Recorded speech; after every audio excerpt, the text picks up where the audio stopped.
మామ ఆబ్జెక్ట్ అనేది real world entity representation మామ. ఓకేనా? అంటే ఏంటంటే మామ, ఫర్ ఎగ్జాంపుల్ ఇప్పుడు యూజర్ డేటాని నువ్వు రిప్రజెంట్ చేయాలనుకుంటున్నావు. యూజర్ ఆబ్జెక్ట్ ఎలా ఉంటుంది మామ? యూజర్కి ఏమేమి ప్రాపర్టీస్ ఉంటాయి? నేమ్ ఉంటుంది, ఏజ్ ఉంటుంది, కలర్ ఉంటుంది, నేషనాలిటీ ఉంటుంది, అకౌంట్ నెంబర్ ఉంటుంది, పాన్ నెంబర్ ఉంటుంది. ఇవన్నీ ఉంటాయి కదా మామ. ఇవన్నీ ప్రాపర్టీస్ అవుతాయి మామ. ఓకేనా? ఎప్పుడైనా గుర్తుపెట్టుకో మామ, ఒక ఆబ్జెక్ట్కి ప్రాపర్టీస్ ఉంటాయి, కొన్ని మెథడ్స్ ఉంటాయి. ప్రాపర్టీస్ అంటే డేటా కీ, అదే నేము, ఏజ్, ఇలాంటివన్నీ కలిపి మనం ప్రాపర్టీస్ అంటాము. దాన్ని డేటా అని కూడా అంటారు మామ. ఓకేనా? నువ్వు ఆ ఆబ్జెక్ట్కి ఒక మెథడ్స్ ఏమన్నా బిహేవియర్ ఏమన్నా యాడ్ చేయాలనుకుంటే దాన్ని మెథడ్స్ అంటారు మామ. ఈ ప్రాపర్టీస్ ఈ మెథడ్స్ని రెండింటిని కలిపి ఒక ఆబ్జెక్ట్ లా క్రియేట్ చేస్తాం మామ. అర్థమైందా మామ? ఆబ్జెక్ట్లు ఎప్పుడైనా గుర్తుపెట్టుకో, మెథడ్స్ కానీ ప్రాపర్టీస్ కానీ కీ వాల్యూ పేర్ లాగా స్టోర్ అవుతాయి మామ. ఓకేనా?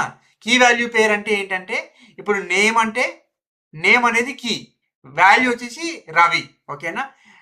ఏజ్ అనేది కీ, 30 అనేది వాల్యూ మామ. అర్థమైందా? కీ వాల్యూ పేర్స్ అంటే ఇలా అంటే మామ. ఓకేనా మామ?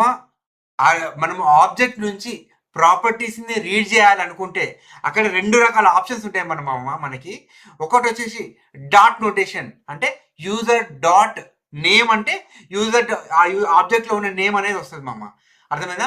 యూజర్ డాట్ ఏజ్ అంటే ఏజ్ వస్తుంది మామ. అర్థమైందా? దీన్ని డాట్ నోటేషన్ అంటారు మామ. ఓకేనా?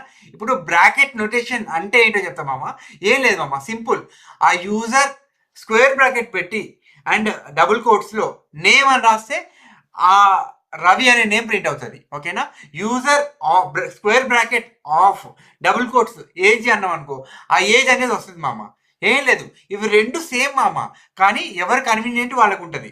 ఇప్పుడు డాట్ నోటేషన్ అనేది నీకు ప్రాపర్టీస్ తెలుసు, అందుకోసం అని చెప్పి డైరెక్ట్గా యూజర్ డాట్ నేమ్ అని రాయగలుగుతున్నావు. ఓకేనా? నీకు ప్రాపర్టీ ఉందో లేదో తెలియదు. ఓకేనా? ఆ టైంలో మనము స్క్వేర్ బ్రాకెట్ నోటేషన్ వాడాలి మామ. బ్రాకెట్ నోటేషన్ వాడితే సింపుల్గా ఉంటుంది. ఓకేనా? అవన్నీ డైనమిక్ ప్రాపర్టీస్ అనమాట. ఓకేనా మామ? క్లియర్ కదా మామ? మామ, జావా స్క్రిప్ట్లో ప్రోటోటైప్ అనేది చాలా ఇంపార్టెంట్ టాపిక్ మామ. జావా స్క్రిప్ట్ అనేది ప్రోటోటైప్ బేస్డ్ లాంగ్వేజ్ మామ. ఓకేనా? ఆబ్జెక్ట్స్లో ప్రతి ఒక్క ఆబ్జెక్ట్కి జావా స్క్రిప్ట్లో ప్రోటోటైప్ అనేది ఉంటుంది మామ. ఓకేనా? ఆబ్జెక్ట్లో ప్రాపర్టీస్ ఏమైనా దొరకలేదనుకో, అది జావా స్క్రిప్ట్ అనేది ఏం చేస్తుందంటే ప్రోటోటైప్ చైన్ని ఫాలో అవుతుంది మామ. ఏం లేదు, దాని పేరెంట్ ఆబ్జెక్ట్లో ఏమైనా ప్రాపర్టీస్ ఉన్నాయేమో అని చెప్పి ఆ ప్రోటోటైప్లోకి వెళ్ళి ఆ పేరెంట్ ఆబ్జెక్ట్లో ఉండే వాల్యూస్ని రీడ్ చేసి మనకి ఇస్తుంది మామ. దాన్ని ప్రోటోటైప్ చైనింగ్ అంటారు మామ. ఓకేనా మామ? ప్రోటోటైప్ చైనింగ్ అనేది చాలా యూజ్ అవుతుంది మామ. దాని గురించి నేను డీటెయిల్గా ప్రాక్టికల్ చేసి చూపిస్తా. ఈ వీడియోలో ప్రోటోటైప్ చైనింగ్ ఉంటుందని మాత్రమే గుర్తుపెట్టుకోమమ్మ. నెక్స్ట్ వీడియోలో దాన్ని ఎలా వాడతాం అనేది నీకు చూపిస్తామమ్మ. ఓకేనా? అసలు ప్రోటోటైప్ వల్ల యూజ్ ఏంటిదిరా నాయన అంటే, అవి మెమరీ ఎఫిషియెంట్ మామ. ఓకేనా? మెథడ్స్ అనేటివి ఒక ఆబ్జెక్ట్ నుంచి ఇంకో ఆబ్జెక్ట్కి షేర్ అవుతాయి మామ. ఇది ఇన్హెరిటెన్స్ని సపోర్ట్ చేస్తుంది మామ. ఓకేనా? జావా స్క్రిప్ట్లో ఇన్హెరిటెన్స్ ఎలా పనిచేస్తుంది అని అంటే ప్రోటోటైప్ని యూజ్ చేసుకునే పనిచేస్తుంది మామ. ఓకేనా? ఇక్కడ ప్రోటోటైప్ దేనికి పనిచేస్తాయి అంటే మామ, అరేస్కి పనిచేస్తుంది, ఫంక్షన్స్కి పనిచేస్తుంది మామ. ఓకేనా? క్లియర్గా చెప్తున్నా. ఇవి జావా స్క్రిప్ట్లో ఆబ్జెక్ట్ అని ఏది ఉన్నా సరే దాన్ని మనము ప్రోటోటైప్ యూజ్ చేసుకోవచ్చు మామ. ఓకేనా మామ? What is an object in JavaScript అని అడుగుతారు మామ. దానికి మనం ఏమని ఆన్సర్ చెప్పాలి? An object is a collection of key value pairs representing an entity అని క్లియర్గా చెప్పాలి మామ. ఓకేనా మామ? What is the difference between dot notation and bracket notation in JavaScript అని అడుగుతాడు మామ. దానికి మనం ఏమని ఆన్సర్ చెప్పాలి? Bracket notation allows us to read dynamic properties and the same time dot notation also try to read properties from the object, but if property key is having some special characters, dot notation won't work.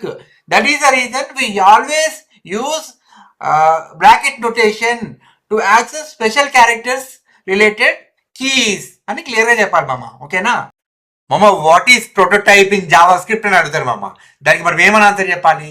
A prototype is an object from which other object inherit the properties అని క్లియర్గా చెప్పాలి మామ.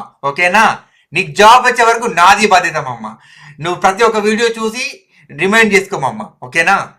మామ what is prototype chain అని అడుగుతారు మామ in JavaScript interview questions. నువ్వు దానికి ఏమైనా ఆన్సర్ చెప్పాలి మామ దానికి? The mechanism JavaScript uses to resolve prototype lookups అని చెప్పాలి మామ. ఫర్ ఎగ్జాంపుల్, నువ్వు ఒక ఆబ్జెక్ట్ యానిమల్ అనే ఆబ్జెక్ట్ ఉంది, దానికి బార్క్ అని ఒక కొత్త ప్రాపర్టీని యాడ్ చేయాలనుకుంటున్నావు. డాగ్ ఈజ్ ఎనిమల్, కానీ బార్కింగ్ అనేది ఓన్లీ డాగ్ కి మాత్రమే ఉంటుంది మామ. సో ఇన్హెరిట్ చేసి కొత్త ప్రాపర్టీస్ యాడ్ చేయాలనుకుంటున్నావు కాబట్టి ఇక్కడ ప్రోటోటైప్ చైనింగ్ అనేది యూజ్ చేస్తారు మామ. ఓకేనా మామ? Why are prototypes memory efficient in JavaScript అని అడుగుతారు మామ ఇంటర్వ్యూలో క్వశ్చన్. దానికి మనం ఏమని ఆన్సర్ చెప్పాలి? Methods are shared instead of being duplicated for each object అని క్లియర్ గా చెప్పాలి మామ. ఓకేనా మామ? How can you add a method to any object type objects అని అడుగుతారు మామ ఇంటర్వ్యూలో జావా స్క్రిప్ట్ రిలేటెడ్ గా. అప్పుడు మనం ఏమని ఆన్సర్ చేయాలి? By adding A constructors prototype అని క్లియర్ గా చెప్పాలి మామ. ఓకేనా మామ? Is Java script class based or prototype based అని ఇంటర్వ్యూలో అడుగుతారు మామ జావా స్క్రిప్ట్ రిలేటెడ్. అప్పుడు మనం ఏమని ఆన్సర్ చేయాలి? Java script is prototype based అని క్లియర్ గా చెప్పాలి మామ. ఓకేనా?